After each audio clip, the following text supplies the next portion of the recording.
তোমাকে না বলছি কখন আমার ক্যাম্পাস আসবে না। আমার বন্ধু বান্ধব তোমাকে দেখলে হাসাহাসি করবে। আরে বলো পরীক্ষা দিয়ে দিবি, অ্যাডমিট কার্ড মোবাইল সব রেখে আসছিস। শোন, আগে প্রশ্নপত্র পড়বি, যে প্রশ্নটা ভালো করে পারবি সেটা আগে লিখবি, ঠিক আছে? হ্যাঁ ঠিক আছে, মনে আছে। যাও যাও যাও যাও যাও। এই ব্রো, ফুচকা চলবে নাকি? না না থ্যাংক ইউ, তোমরা খাও। তুমি এখন যাও যাও তো, যাও যাও যাও যাও। জিসা, সঙ্গে এটা কে রে? পরিচয় করে দিস না। আমি ওর বাবা, আমার দাদার বন্ধু, আমার আমার মানে বাবার ভাই, আমার চাচু, আমার আঙ্কেল। আঙ্কেল যাও। হাই, আমি মাহি। পুরা ক্লাস খেয়ে গেছে।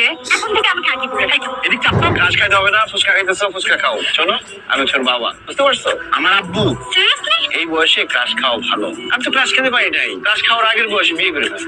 আঙ্কেল, আপনাকে দেখলে আমি বোঝাই যায় না। আমি মনে করছিলাম যে আমার বড় ভাইয়ের বয়সী হবেন বা কিছু।